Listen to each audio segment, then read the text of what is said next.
Hola, què tal? Benvingut a un nou vídeo meu i el tema de què vaig a parlar ara és què fem amb la xenofòbia. Tot ve de la setmana passada que vaig tenir una conversa per Twitter amb el tinent d'alcalde d'aquí de Sant Boi de Llobregat, d'Iniciativa Els Verds, perquè un altre tuiter de Lleida, que és unionista, no? Diguem-ne, ha de sortir d'aquesta paraula, estan els independentistes, estan els unionistes. Va dir que quina mena de tinent d'alcalde teníem a Sant Boi perquè es deia ben fet d'una pallissa que havien donat a un repartidor de propaganda pro-Espanya. Llavors, jo vaig respondre d'allò de Voltaire, no? No m'agrada el que dius, les teves idees, però lluitaré perquè les puguis expressar. I llavors el tinent d'alcalde va respondre i va dir que mirés allò del casal Tramuntana, que bé, que és un casal d'aquests de dreta ultradreta, es podria dir, que defensen doncs, l'espanyolisme, l'unionisme amb Espanya i totes aquestes coses que ja sabem.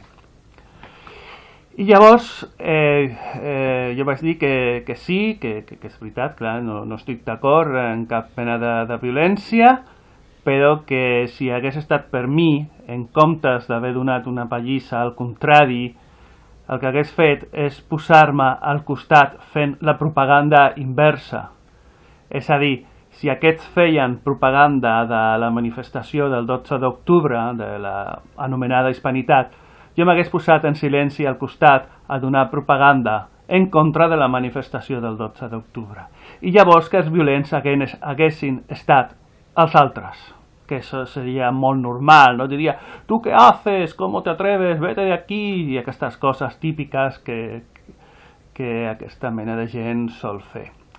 El problema amb allò d'aquesta actitud de riure's d'una pallissa i aquestes coses és que li dones a aquesta gent el caràcter de víctima. Vaig entrar a la pàgina web del casal Tramuntana aquest per veure llegir el que deien de l'incident.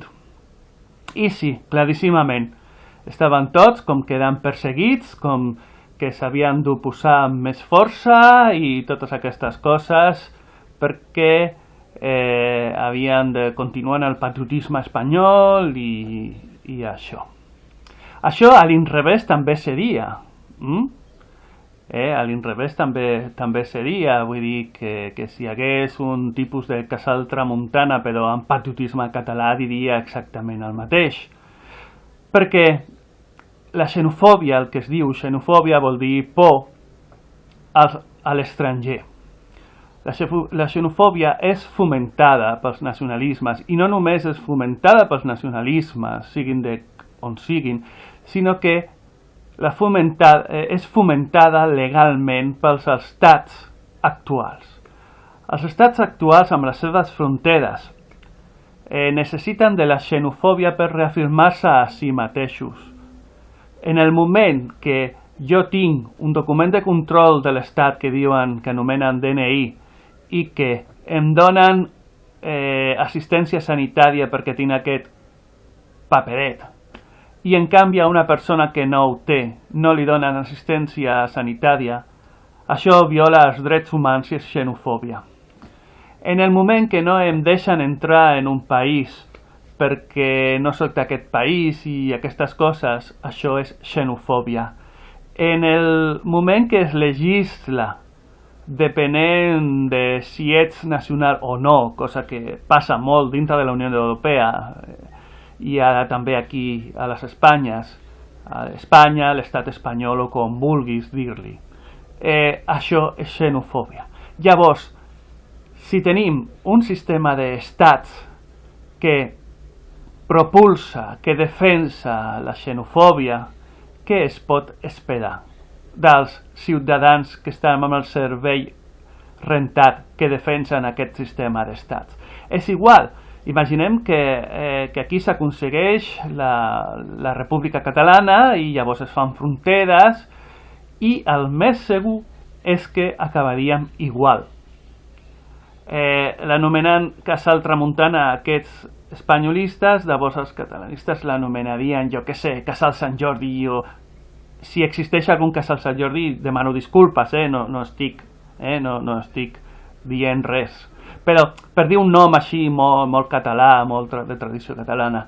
I llavors apareixerien, i segurament apareixen i existeixen ja, els típics xenòfobs, perquè estan fomentats pel mateix sistema d'estat.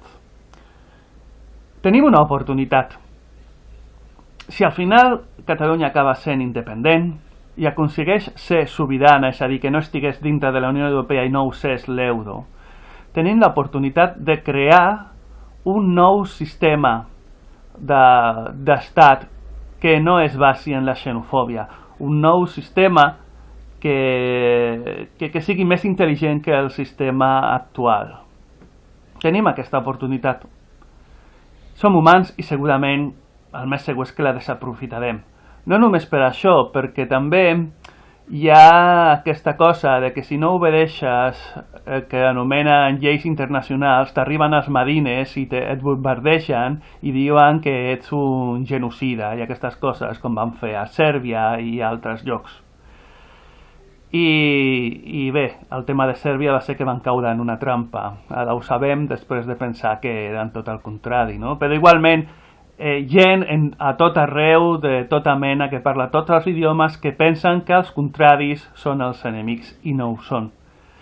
Si parlem més d'un idioma, sabem que altres persones pensen també semblant a nosaltres, però en altres idiomes.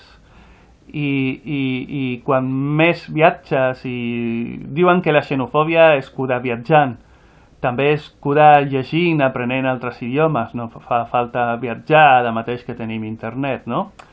Però igualment ara mateix són com una minoria, no? Els que pensem que no som xenòfobs i aquestes coses. Jo mateix estic casat amb una dona d'origen rus, no? I tinc 2 fills amb ella. I vam haver de lluitar amb la xenofòbia de l'estat espanyol i al final vam aconseguir, o sigui, ens vam casar perquè necessitàvem els seus papers, perquè ella no tenia papers, i hagués estat molt difícil la nostra relació en aquest estat si ella no hagués tingut els papers i ara mateix és de nacionalitat espanyola. Després pot ser que siguem de nacionalitat catalana i ja seria la 4ª nacionalitat. Ella va néixer a la Unió Soviètica, d'adolescent va passar a ser de nacionalitat ucraïnesa, ja gran quan em va conèixer i això va ser espanyola i potser acabarem sent catalans i tot. Però el cas és que hem de reflexionar.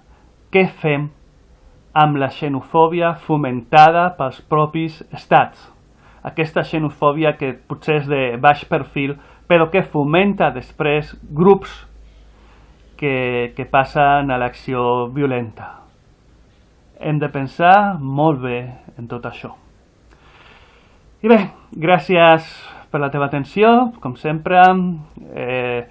Si t'ha agradat aquest vídeo de les meves reflexions, doncs faré més, llavors pots subscriure per rebre les notificacions i també pots donar-li a m'agrada per compartir-ho a la teva xarxa. Fins una altra.